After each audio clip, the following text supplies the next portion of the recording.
I'm very, very pleased to welcome Diane James of the Blue Cross. So I'll give you a little bit of a spiel about you, and then we'll get on to the actual talk itself. So Diane is the head of the Blue Cross People Services, which consists of 3 departments, I suppose? Yeah, three different services. So that's the pet loss support team, the education team and community projects, and also pet food banks. So the pet loss team, or PLS, provides support for any type of animal loss, using free phone calls, emails and web chat every single day of the year, and this is the 30th anniversary. The vision is that no one should go through the pain of losing a pet alone, and Diane is at the centre of all of this. So we're going to be talking about a sensitive subject today for all of us, which is the hardest part of loving is the loss, already going. So Diane, can you give us a little bit of information about yourself, your job, how you got into it, and give me some of your experiences? I can. I have 2 sides in my real life, which is my family. I have Dave and Lucy, who's my daughter. We have Hero and Chester, who are part of our family, and they're our dogs. Chester's coming to 14, and he's got a dicky heart, he's deaf, he's got dementia, but he is amazing. So he is the dog that I am anticipating losing in the future, very soon. As a role, I absolutely love my role. I've been with Blue Cross 10 years on the 1st of September at 9 a.m. I remember it well. I absolutely love it, and I tell people it's not a job, it's a vocation, which sounds really corny, but it is. I started off in the pet loss support team. In those days, we were called pet bereavement. And this is our 30th year, and I suddenly decided everybody thinks that bereavement is sad loss by death. In point of fact, it's any loss. However, I decided it was a good time to change the name, so we became the Pet Loss Support Service this year, so that people would realise loss is anything. So it can be any type of animal and any type of loss, from theft, from lost, from a need to relinquish your pet, even relationship separation. That causes people to, to have wars over animals, and we're there to support those people as well.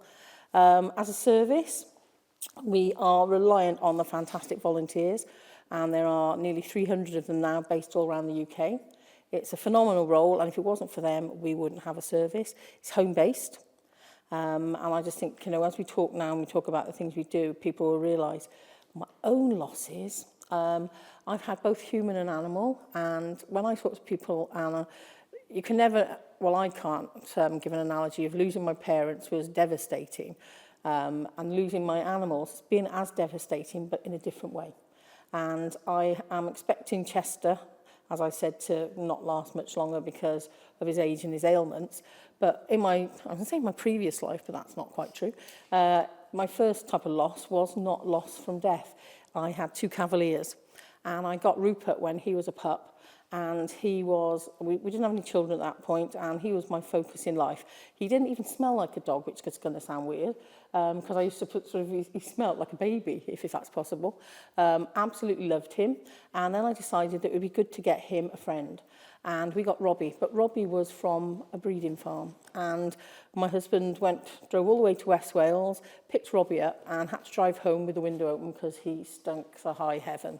And he brought him in, and we didn't try and wash him at that point, but it took him 24 hours to fall asleep because he was that scared. We then found out his sight wasn't there, so Rupert used to lead Robbie around, and they were great friends. And then we were lucky enough, I got to ripe old age and in my mid-30s when I found out I was having our daughter, and we were told that her eczema was caused by an allergy to fur. And I was desolate because it was like they were my other family.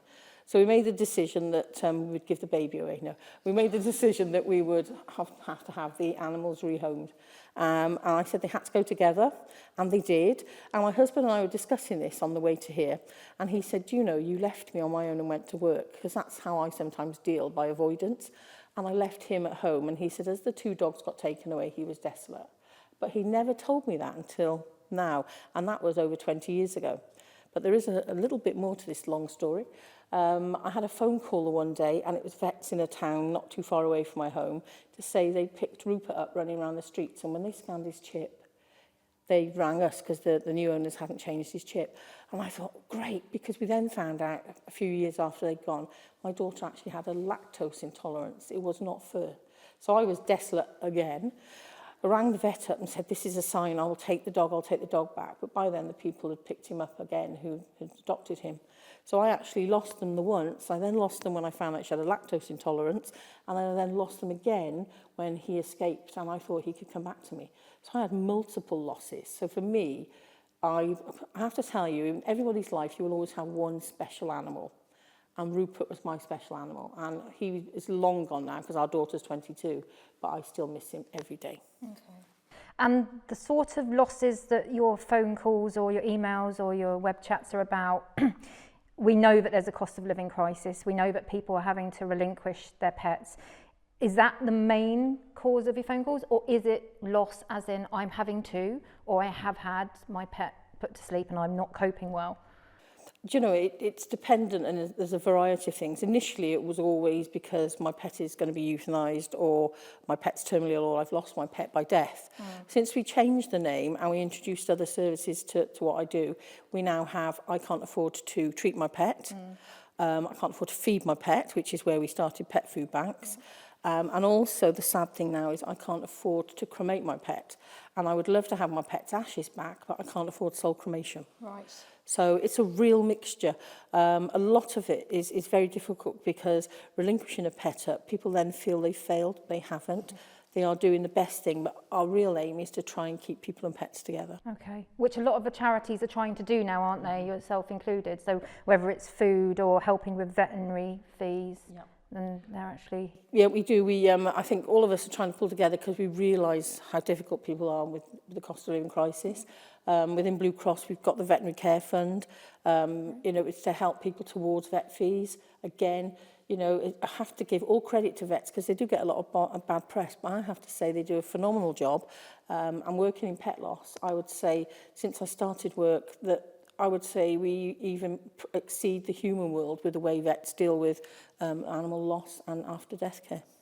And there's the community on Facebook as well, which I'm certainly part of, and it's heartbreaking and it's comforting that when you are dealing with a loss, there are other people who get it. Now, when I've had friends who have lost animals, I say surround yourself with people who get it, because you don't want people to make a very insensitive comment like, well, do you just get another one? And you just don't want that at that time, and it does happen. So the community is, although it's a very sad thing, it's a very strong thing as well, and people give advice.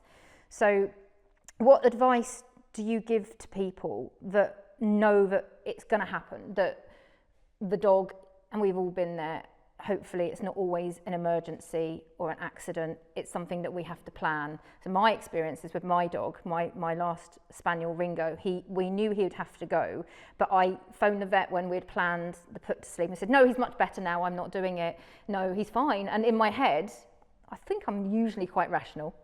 But at that point, I was absolutely adamant, he's fine again. And the vet was like, see you in a couple of weeks. And I'm like, no, he's fine, he's improving. And then it happened that I had to make the phone call, and he expected it. So that expectation, and you lose sleep over it, you make yourself ill over it, because as you said, there's the guilt involved, because you think, am I a good owner if I keep the dog alive? Or say dog, horse, rabbit, daegu, anything, ferret, whatever it might be. Am I a good owner to keep it alive? Do I have to make that decision? So is there support for people who have got to make that decision without having the vet say, you've got to do it now? There is support, but what we will always say to people is professionals will always give you the best advice. Right. So, for example, no matter what, you know, when people turn to us and say, I'm going to do this too soon or too late, there is never a too soon. It's always what is in the best interest of the animal's welfare. However, I have to contradict that slightly and say, no matter what you do, you will feel guilty, because you will then think you've done it too soon or too late, or should I have taken a second opinion, because that's how we think. Part of the grief cycle, and I don't mean the human grief cycle now, I mean the pet loss grief cycle, we discovered that guilt is huge, because we are so responsible for something that cannot tell us what they need. We know our own animals, and we think we're doing the right thing. However, nothing more than in us that we want to keep them. We want to make sure they're all right. So that guilt is huge. We're there, we will support them, we can signpost. We'll always remain impartial because it's really important that people sometimes want us to give them the answer that they know is already there. We can't do that. And the other thing with guilt as well is, and probably people who work in the profession within the animal world will know, often as owners, we will turn that guilt back on them and we will make them feel responsible where we weren't responsible, but we feel guilty. So what we will then say is that the vet should have done more, or you didn't give me enough. That's totally normal. And, you know, people in the profession have to realise it's not blame in that sense, it's just part of the guilt. Okay. And do you find that vets are very in tune with what they need to tell owners? Or is it something, not putting them in a position, but do you advise them to come to you, to the vets, to say, this is the support you need? Do you know, I think that in the main, the veterinary world is fantastic, but as human beings, some people can work with grief and guilt and loss better than others. It's like anything.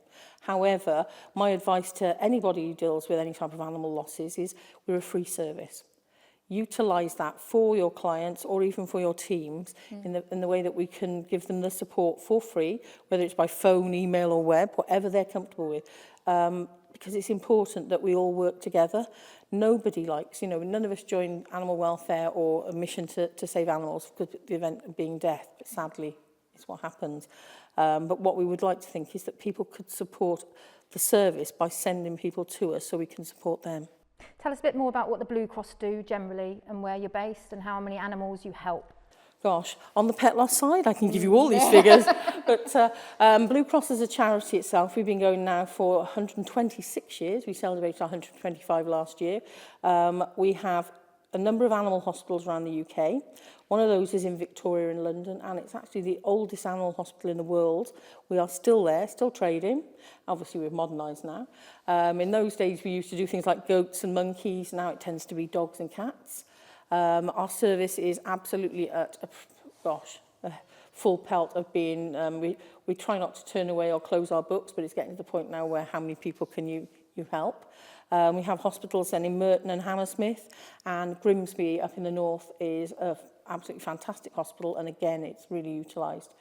Around the country, we have rehoming centres and also what we call a RABU, which is where we don't have animals in the centre because we think they're better not being caged up in welfare homes, but being fostered and looked after, or in the person's own home, before and where we can then move them to wherever else they're going to go.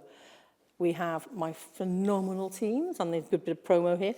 Education, everybody instantly thinks schools, and they do go out to schools and talk to people, but they at the moment are working with the post office on how to stop posties being bitten by dogs, because it's huge. So they're working with those. We also work with the police on responsible dog ownership, and we actually have a course that the police refer people to that they do when they have an animal that it's sort of at the point whereby education can prevent further things from happening. And you know, that's something that we're working on. I then have the pet loss team, who, from when I started, I used to say to people, you might not get any calls today when I'm training you because we can never predict grief. And they might have no calls. Now, we get over 22,000 people a year who actually use the service. So whether those are people who've actually phoned, email or web and we've actually spoken to or dealt with. And Facebook group, when we started it, we were a bit like, oh, we don't want people to, you know, face any abuse or trolling. We'll keep it small and it's closed. We'll give ourselves a target of 800 people this year. We've been going just over 2.5 years, and I think we're about 22,000 people now, and they are phenomenal. They all look after each other. The moderators come from within the group or volunteers. There's a lot of tattoos. There are, aren't there? There's a lot of tattoos. And there's a lot of rats as well, I've noticed. Okay. You know, everyone thinks dogs and cats, but we get rats, horses, you name it. So that's great. And then my little baby team, the community projects team, who are doing food banks. And the month of August, and I can't promote here, but it's a well-known pet food chain, for the whole month of August, raising funds for the pet food banks. Fabulous. But as it goes, we are, like any charity, self-funded, no government funding, not a dig at the government. But it is, however, really important that people realise all of us out here, like you, are overwhelmed with the number of animals coming into our care. Sadly, yeah. And the training that you give to your staff, your team, is it based on sort of human grief. You were saying human grief and animal grief slightly different. It is. Before I came into Blue Cross, I worked with, and I always say human grief, and it almost sounds like they're sort of split up. I did my postgrad in counselling, and I found that I had a real love, and this sounds strange, for bereavement, but it was for the helping of people. Then when I lost my dad, I went to work with Blue Cross and animals, and I suddenly realised that there is a distinct similarity, but it's also a massive difference. So, how? Well, the one thing that we used to use all those years ago, and it's as old as I am probably, was Kubler-Ross's grief cycle. And it just runs around, and we talk about sort of the different stages where people will have anger, bargaining, and those things still fit into animal. However, in animal, anticipatory grief was huge, where as soon as we get told that the vets, for example, that our animal is ill, we instantly start to grieve. It might be medically kept well for a while, but we start to grieve for it. That can happen in human, but in animal it's quite often. We then realise guilt, because obviously our animal gives us unconditional love. We can't, know what it's going through. Guilt was huge, absolutely huge. So even though it's very rare that we feel guilt with human loss, because we know what they're doing. It's not saying it doesn't happen, but animal, it's absolutely huge. Then other types of things, like I was saying, was responsibility, where we do this with human. We do think that sometimes that the medical profession are at fault, but with animals, you tend to often turn it back, like I said, on caregivers or anybody that we think are to blame when in fact they're not. And again, what we did discover during the pandemic was obviously where we couldn't go into the vets. Yeah. And I experienced that with my two, and you met my two dogs earlier, and my daughter's going to kill me for this, but she fed them pancakes with raisins in. Oh. And I have to tell you, she waited an hour to text me to say, I think I've given the dogs raisins. Whoa! So I had to take them in the middle of the night, two dogs, sit outside the vets and watch them be walked into the building and communicate on my phone. The only good thing it did is it gave me the inside knowledge to how others were feeling. Yeah.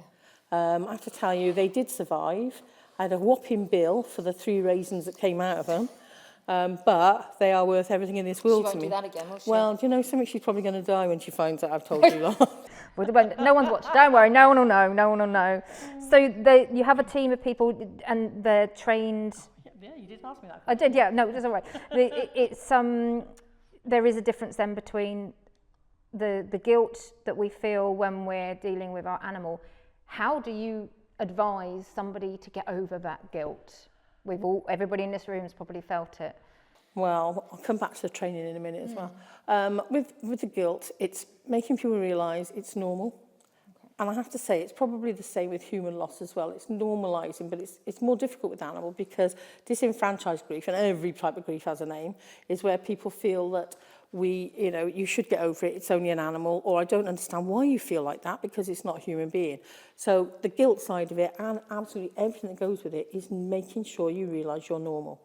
When I say to everybody, we all go through grief differently, and you think, I hear that all the time. We do, because we all know how people feel, but how we feel is different to how you may feel. I, for example, think that I handled losing my mum really well. And then suddenly, 5 years later, I thought, oh my God, my mum's dead. And it hit me. And that was my point. I suddenly went through everything like normal people. And when I say normal, we're all different. So you need to realise it's not always instantly. It can be triggered. It can be a long time after. I remember watching something recently that was on Facebook, and it was about a man who's going through grief, and he was talking about it. And he said he threw himself into work, because a lot of us would do that. We're just like busy, and then we don't have to think about it. And his answer was, do you know what? Grief waited for me, and it came and got me. After I'd thrown myself into work, it still came and it still got me. So there's no rule as to when it's going to... None. And I often get people say, I don't want to cry in front of my family or my children. Right. Why would you not? Because that's normal. Because then they will think that it's not normal to have emotions or to cry. So I can't say that being a parent, I often try and do what I think is right rather than what is right. And I know it's almost like, it's the point of, for example, first animal that our daughter ever had died. And like most mothers, I will confess, because I rushed down to the shop and bought another one. Slightly different, but she then didn't think it had died and thought that I could bring things back to life. Wrong move. But as parents, we make those mistakes. So I always have to say to everybody, no matter what, you're never going to be perfect. None of us. You know, when she was 7, she knew the stages of loss. Oh, yeah, you've trained her well. And I suppose that was something I want to just tap into is your advice with children. Because my son, his reaction when the first time, he's going to hate me for this as well, but when I told him, first of all, the dog was going to be put down, he was very young then, he went, fine, we'll get a rabbit. And then on a day, it broke hard. And I thought, oh, I'm not quite sure how to deal with this. I was expecting the sort of pushback and we'll just get another animal, which of course we weren't ready for. It took me 2 years to get another dog. But with children, what's your advice with people when they know it's going to happen? Because do you take them along? Do you not take them along? How do you explain it to children in different ages of childhood? Different ages respond differently, but the best thing is you will know your own child. So knowing what you think or asking them what they would like as well, but making sure that they're comfortable with it is really important, because often we think we know what they'll want. Yeah. Young children are a lot more resilient than we think they are, and I'm a personal believer that if we get it right, the first loss often is an animal loss. Good point, yeah. So if we can get death right when they're that age and explain what happens and be honest, it prepares them slowly as things will happen. So sadly, then it will usually be the grandparents. So devastating as it is, we will already be prepared. So being honest with them and telling, so not gory, but they will ask you gory questions, I have no doubt, but answering them honestly as much as you can. Explaining as well, if they want to be there at the end, is it the right thing for them? And knowing it's not like watching a film on telly, what will happen, and are you prepared for that? Because often it's the after. Right. It's the memories they will then have at the end rather than the memories they had. So again, making sure you're happy. Making sure as well that whatever your belief, and that's something we always remain impartial with within Blue Cross, whatever anybody's belief is, we will work with whatever they believe. So if you want to have a ceremony or anything like that, you do that. Yeah. If you feel that it's not right for you, then however you want to memorialise that animal, again, is important and involving them. Another question is, we've all seen, working in the veterinary industry, that families will come in with pictures of their daughters made a crypt or something and some pictures, and I think that's a healthy thing to do. You think so as well, that it's something that it's a memory, but then some people are like, I don't want the memory in front of me. So it's very personal again, isn't it? It is very personal, and sometimes you'll find a long time later that people wish they'd done something. Right. So, for example, what I used to do when I worked with human loss, and I still do it with animal loss, is things like a memory box. Yes. So as a family, we can decorate it, and you can do all this prior to. So it's not morbid in the sense, if you are fortunate, if that's the right word, to know that your animal is going to be euthanised. Yeah. So you will decorate the outside of the box, whatever the age of the child. You will put pictures in there. You can, like Chester, who my old boy talked about at the beginning, we've got a bucket list. I think the bucket list is for me more than the dog, because he obviously doesn't realise, but he has no sense of recall. So rent a field and he runs around like a total mad dog around this field until he's tired, because that's his dream, I think. We thought he didn't like going in the sea because he just used to dip his feet. Now he goes into the sea. Right. Is this a good thing to tell you? One of his things he did have was a McDonald's hamburger, no bun or any gherkin, just the burger. And then afterwards he did have a little ice cream. But there's little things that, and I have to say on here that this is not recommended by any dog behaviourists or breeders or anyone. But things like that, making memories. Yeah. Nowadays, we used to make scrapbooks as kids. Now they can make digital. On the phone you can record things so that you've got things when you are ready. Yeah. Some people... I got stuff from my mum's 5 years ago and I can't open the box still. However, I'm so glad I've kept stuff. We've got stuff for Chester now. Yeah. And you were talking about the education you give to the people in your team who help others. How does that all work? It's a good job you brought that one back. This is a vital piece. Everybody who volunteers for the service there's a really long stage, and they go through, this is bearing in mind they give their time freely. So they first of all apply. They will then write a written case study on loss, because it's really important that they've gone through, and it can be any type of loss, but that they have an understanding. But the most important thing is that we can't train anybody if they've had a loss within the previous 6 months. Because it's still raw. It's still raw. And they will always say to us, but I'm ready. But once we broke that rule and we realised, hang on a minute, they're still not ready. Okay. So that's one thing. They then have a phenomenal amount of training for people who do it for free. They have online training, but they have a tutor allocated to them. And it's not all little quizzes where you can, if you're anything like me, you just keep pressing the button to get through. They actually have to write and partake, and they learn. And they learn everything from all the stages of grief, to how to memorialise, to how to signpost. And I have to say the most important thing, and we have to tell people this is safeguarding. Right. Because you are nowadays receiving daily calls from people who are very vulnerable, people at the lowest ebb, or people that for it could be financial signposting, it could be for mental health. I think that was a question, was that this could be part of a bigger picture, couldn't it? Because we've all got things going on, and this loss could be a trigger. How do your guys recognise when to say you need to take this to somebody else? What happens is during their training, they will also have practice calls, training or emails. And when I say practice and something, when I first started, Dave, my husband, came running in because he thought I was crying, because I was crying, because it's important that they are realistic. Okay. So we will actually give them a scenario, and the worst scenario that you could ever imagine is number 3, because that's the person who is at the end of everything and doesn't want to be here anymore. So we will work with those people, the people we're training, to make sure they feel comfortable. Because people will say, I'd love to volunteer, thinking the next day they're going to be on the phone line. Right. Do you know, it takes 3 months. Okay. To get there. And we then make sure as well, if they have a call that we would call an imminent risk, they're trained how to grade that call. Right. So they will ask the right questions, probing questions without being too, people realising. They will then alert, we understand how emotionally draining it can be for both sides. They then pass that on to the team. Right. And the reason they pass it on to the paid team is because we would then have to contact emergency services, Right. or we will have to contact crisis team. Okay. But we then have to make sure the people who take the calls or the emails are supported as well. Well, there's, in the rescue industry, as you know, there's compassion fatigue, isn't it? Because we're all helping so many people and it can become too much.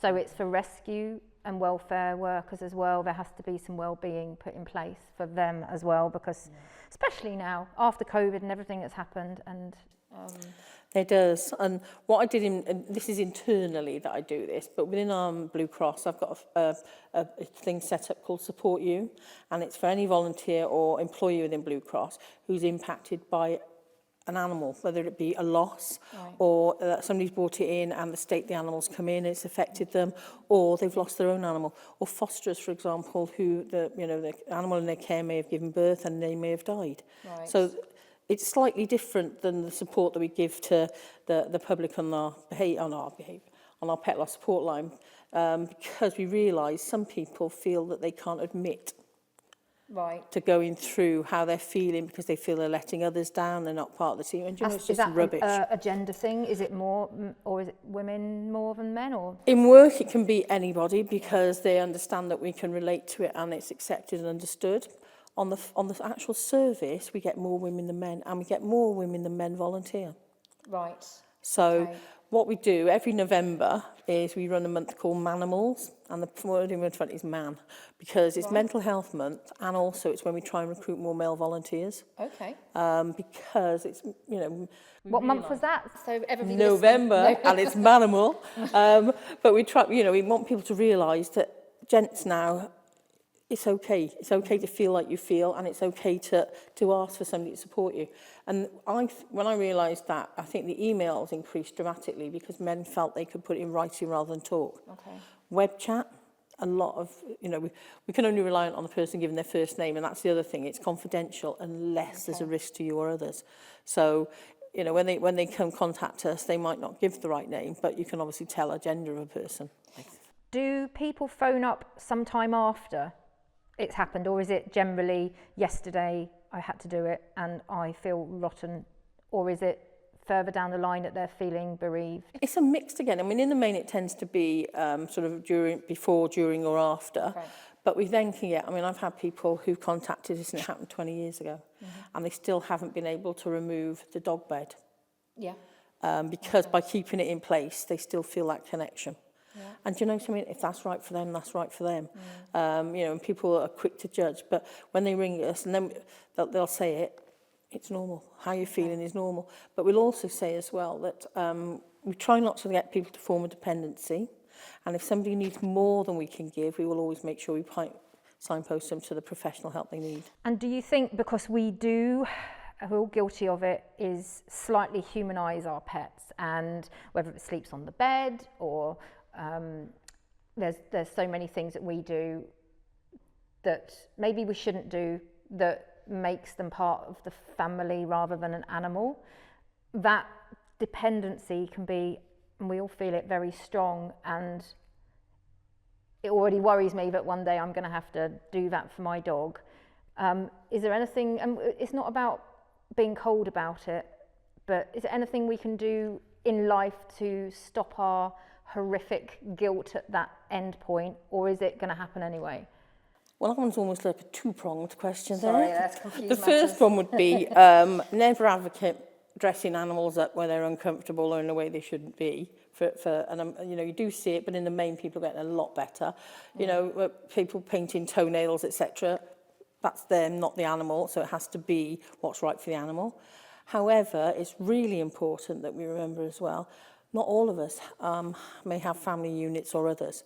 And if we do, and they're part of that family unit, it's because we love them. They unconditionally love us, and it's what they give us. I mean, gosh, emotionally, I would say the love I get from my dogs is phenomenal. And, you know, they probably, if they could write a book, I always say it would be a bestseller because I tell them everything. And they'd look at me and they think, oh, she's off again. But that's the love that we have for each other. Is there anything wrong with them? No, we haven't humanised them. They are just the bond we have. And I think that's what our day is about. It is. Is that bond that we have is absolutely phenomenal. People don't recognise enough the value, what they give. And it's really important that, you know, everything that they give us, we give back. It is becoming more acceptable, isn't it, do you think? Certainly post-COVID, when people were stuck at home, and it's fine that my dog is my best friend or my horse is my best friend. And I tell them everything. I tell them all my secrets, and if they could speak, I'd be in deep trouble and all of that. So we do have amazing bonds with them. So there isn't anything to be ashamed of at all that it's there. It's just, we know that it is going to hurt when it comes to it, and it might be a traumatic event. Horses don't tend to go easily. They tend to, and that you know, at least with a dog, they tend to be a little bit more controlled. Horses will have something extreme. I think Carla, somebody said to me once, there's also Carla here, is that rabbits try and find a reason to die as well. So rabbits are another pet that don't last as long. Hamsters, you might have a hamster. It doesn't last very long. And that's often what people get as a first pet. Right. And so realisation that you know, the longevity of it is not going to be there. And often when a child wakes up in the morning, and working with that is important. And when we talk about horses, in the team that I have, we have two that I call our horse specialists, because they go out and they train all the other animal welfare, but the horse is their one. And it's key that people realise that, you know, it is so different. But then again, the relationships can be different. Is it a working horse or is it a family horse? Again, how people will work with. But it's also the size of the horse. Yeah. It's The end. the end is quite dramatic, even if it's a controlled one. And having been there, I remember I literally lost my breath when my horse went down, and it was traumatic to me that happened. And do you know, you reminded me from when I first ever started out, and I thought, oh, I know how to do this. I'm going to train this vet, so who's going to do it? And I went through everything with everybody, including the person whose horse it was. And the one thing, I mean, you know that there's different ways, obviously, to end the horse's life. And the one thing I forgot to tell her was, you will hear the shot. Right. And she said to me, it was amazing, everything you did, and then I heard the shot, and I was just, and it is, and it's, we have to remember that, you know, people will be aghast that there's different ways that you can euthanize a horse.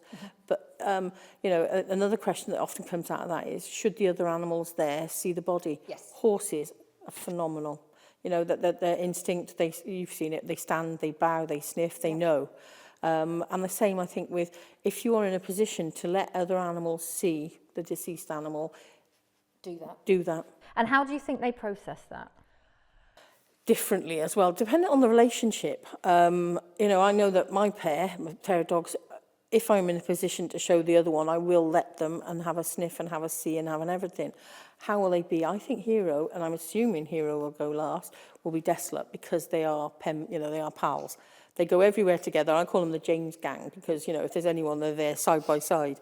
But I think it's really important to give them that opportunity to do it. Cats, again, different. They might sort of, if you've got a pair and they sleep together and they love each other, when the other one goes, whilst they'll know and they'll understand, it's almost like they have a different way of behaving as well. And that was sort of, how do animals grieve? There's not enough gone into this. I looked at it across the world. The research on how animals grieve, they tend to do it with things like elephants or gorillas, but for sort of animals like cats, dogs, there's very little. They do grieve. There are things that we recommend people, particularly if you've got dogs and there's more than one. If you're in the position to know, you feed them at separate times, you start to vary their routine so that when it does come, they're already used to not being with the other one. And I suppose we could turn that on its head. What if an animal that's been with their owner loses the owner? Oh, again, we see this way, way too often. And often it's why people who are older won't have an animal, because the fear that the animal will, be outlived, or outlive them, should I say. Again, it's going to take, if it's an older animal, then I think it's a perfect animal for an older person. Yeah. Because they will, the emotional and the contact and the love they will give and get off them is phenomenal. Never ever overlook an older animal because they will have had lots of love, care and a routine, and they are animals that need to be rehomed. Yeah. And that, often we talk about colours of cats. Age is something as well with lots of animals. People will fear rehoming older animals because they know the inevitable, but the inevitable is there for any age. I've got somebody I've got as a contact, and she's taken on an older cat, and I'm so proud of her because she does that, whereas I would probably be a bit, especially with children, taking on an older animal, you think, how long have I got? And am I bringing that on to myself and the family too soon? Yeah. Which is... But do you know something? I just think that even if it's surprising, because I talk about Chester, he's 14 this birthday. I think I could come back to you in 6 years and he will still be here. I hope so. And I do, I really do. But and I sort of sit there and I think if the joy you can give and you can get, it's so worth it. Yeah. And that is my dream. If my husband was here now, he'd be pulling out. He hasn't got any hair, but he would pull out any hair he had. I would love to have palliative care animals. Right. And he's like, oh, yeah. But I just think the love you could give them at the end, or they would get, is so worth it. And is that a thing that is introduced in places? There are some, around the world, around in this country, there are some places to do it and some people. And even in some, rehoming environments, people will take on older animals that are in palliative care to foster them. And I have to say they are phenomenal, those people, because it is, a tough world to be in. It is. And the people that phone up and speak with you, do they have follow-up? So do they not build a relationship with their caseworker, but are they able to phone up and just have a chat and say, I'm doing all right? That sounds like a social worker there, but it does, yes. Doesn't it? But it does a bit. I have to say no in one sense. Emailers will always have the same emailer. Right. But phone and web chat, we try not to form a dependency. Okay. However, I will then flip that. If we have somebody who has needed more than the average caller would need, if we are in a position to, we will check they're okay. Because the biggest thing nowadays is confidentiality and the respect of. However, the most important thing is, and we do, what we often get, and is good, is we get letters off people or emails to say, or on Facebook, how much they've benefited. And when the time is right, again, they may rehome or they feel that they're not. Again, it's what's right. Well, we see in vets very often the cards of thanks that it's been done respectfully, it's been done with dignity when it can be. And do you know something? And I have to say, like I said when we started out, the work in vets, I would say, having gone through human loss and grief, in vets now we can have, if we've purpose-built a lot of places now, they'll have separate rooms, they'll have rooms to go to. If you go to our local hospital, you have to go to the cafe after your beloved dies because there is nothing. So we're getting it right in vets. And even the ones who aren't purpose-built are trying the best they can for timings or exits, candles on the reception desk, cards. I mean, when I first started out doing this, they didn't even have training in vet schools. No, and that was the question. So what, there we go, sorry, yeah, here we go. What the procedure for sort of training the new grads? Do they get an ability to counsel? A lot better than it was within the vet schools themselves, in fact. And we also work with a lot of vet corporations whereby we will train their staff, their veterinary grads, through Blue Cross. so that, you know, they know how to work with it. Everyone says to me, what should I say? Do you know, I think that's the million-dollar question. Yeah. You just need to be genuine, empathetic, and we all make boo-boos. If you make one, don't dwell on it. Most important thing is get the name right. Okay. Because sometimes you'll hear called it, or you'll get the he, she, and to the person it's huge. So it's so the most important thing is the basics, and don't dwell. If you make a mistake, do you know something? We are human. And it's about then being ready for the next pet as well once you've gone through that, because I couldn't get another one for a couple of years because my head I was comparing. I've gone for a completely different species, breed, look, everything now, and I'm so pleased I have. I didn't want to get the same type because I would always compare. Do you know something?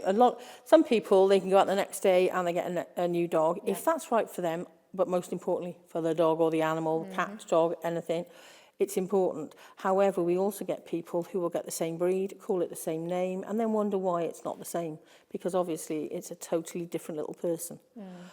So you have to make sure it's right for the animal firstly and for you. If you're part of a unit of a number of people, consult everyone, because often somebody will rock up and say, guess what I've got, but the rest of the people might not be ready. Yeah. So it's important that you were amazing there because you realised it wasn't right and you realised a different breed.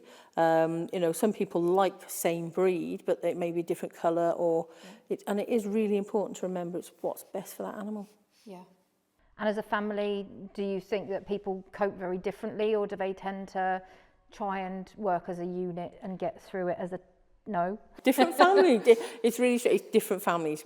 Some of us will try and protect others by saying nothing.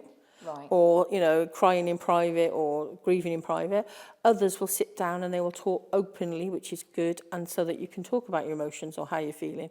When we talked about children earlier, one thing that I often experience is children from teens up tend to be quite insular in how they are, not only with an animal loss, but any feelings at that age, because they're going through a huge change.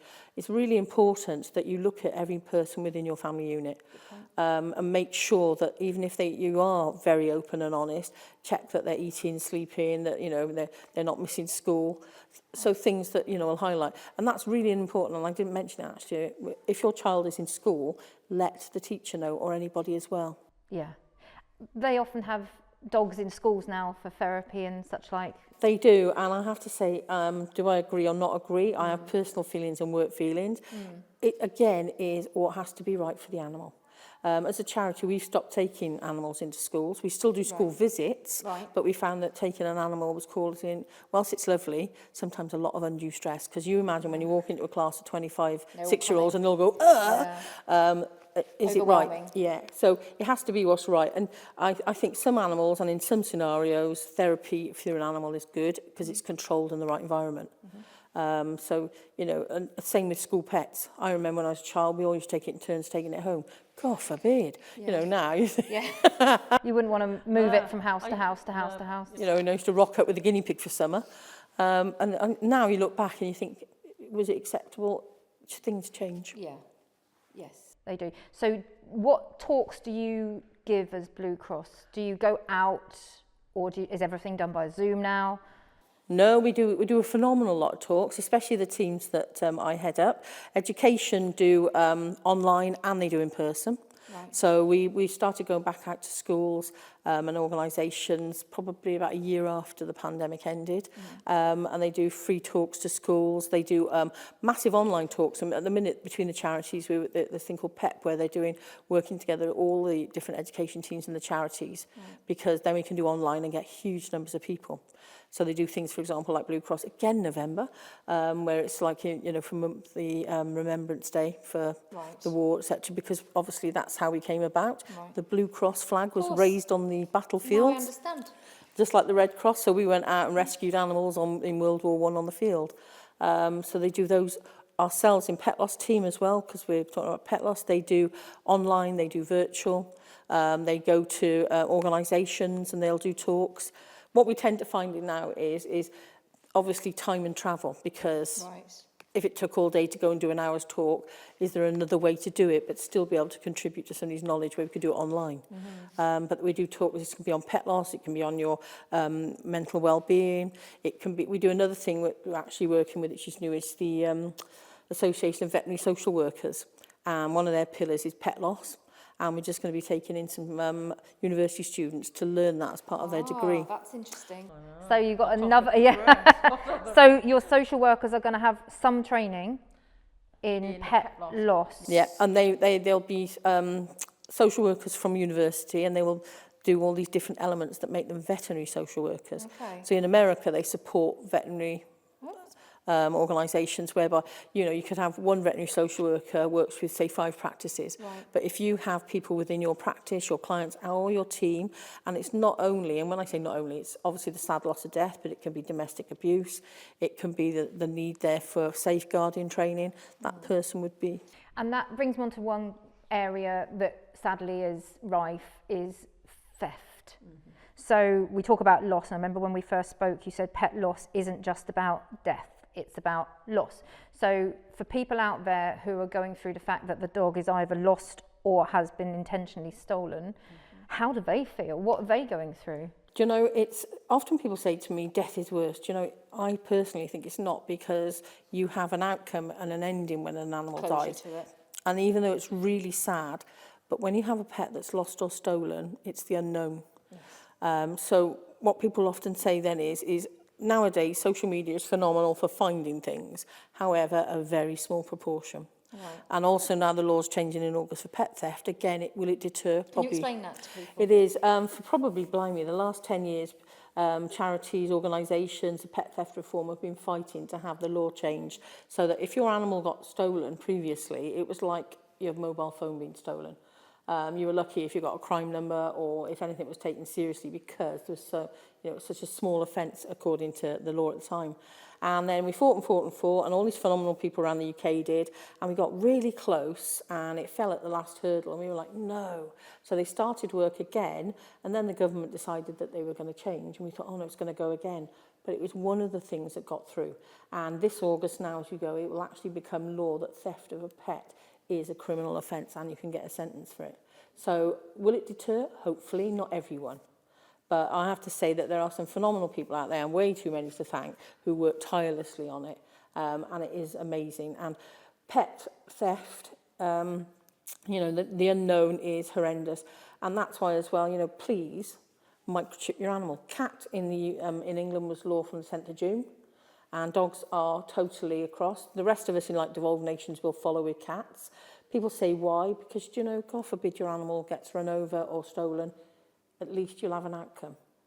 But, it, you know, the loss is absolutely devastating. Is there any closure if you never find it? No. Can we help? Yes, because we can talk to you or we can let you tell us how you feel.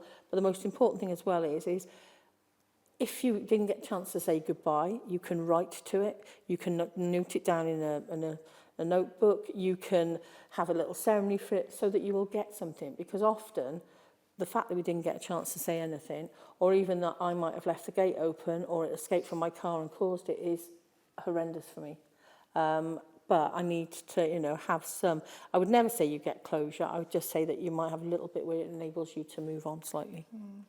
For those out there that would like to support what you do, first of all, let's talk about how somebody who's interested in being part of your team to help others, apart from the fact that it's got to be 6 months since they lost. Yeah. How do they go about it? What do you look for? I would say the best thing to do is go onto our website, bluecross.org.uk. It'll tell you all about volunteering, how to apply there. What we need is your empathy. People worry, don't. It's just being you, and we will help you with the training and we'll help you get where you need to be. So everything on there. The only thing we do ask is, if possible, you give us 1 shift a week, which is 3 hours. Some people do a lot more and do all services, but they love it and we love them. But we are happy for anything. If you want any information, so it's all free literature, it's how to get on the website, it's how to get on the web page, or to send us an email. Again, bluecross.org.uk, you will find everything. If you are in the profession and you want any free literature, free sympathy cards to send your clients, and on the back it has all our info, Again, Do you know that bluecross.org. matters? Do you know, right, can I say, right, it really, people often say to us how phenomenal my vet was. They sent me a card. Big tip, don't print in there and make it personal. Because I had somebody who lost a cat in the February and a dog in the June, and they got both same messages, and suddenly the joy of it becomes, it's not real. Yeah. So you would not believe, and a little packet of forget-me-not seeds that people send out. That's You know, nice. That's really nice, you know, they go with the vet cards. So absolutely everything is on bluecross.org.uk. I would love some more men. I often say I'm desperate for men, but that does not come across well. I am desperate for male volunteers, is what I should Where's say. your husband? Where's your Oh husband? my gosh. Don't. He is loving and he loves his dogs, but Yeah. he would be horrendous on the service. Because why would he be horrendous on the service? Like I will tell you, I thought you'd walked in the Yeah, I room did then. too. I could say his family were not as emotive as my family, and how their feelings are is the best way to And put it. that can be when there is a different balance. I've experienced this when I'm full in emotional, etc. And then there are others within the group that aren't that way. It can feel as if they don't care, that they're like, I have to tell you before we end, anyone who knows me will tell you I'm not a hugger. I'm a rubber. That sounds really rude. And I sort of do this to people. And when people hug me, Carla hugged me yesterday. She was so lucky because I went, oh. But that's me. And yet, I am, you know, a really emotional person. Yeah. And I will But show your my way of expressing it isn't. So not everybody is the same. They're not, and it's a bit like people say to me, you know, should I cry if I'm a vet? Am I allowed to cry? Do you know something? If you've known that person for a long time and you do shed a tear, you're human. We remember it's not all about us. However, And vets have to deal with an awful lot of this. It's not just once a week, is it? do you know something? One thing I say, we didn't talk about compassion fatigue. There's also compassion satisfaction. Right. And they need to remember all the phenomenal things they do and all the animals they save and all the good, because sometimes you will have a really pants day, but the other 6 were amazing. Yeah, that's a nice way to end this.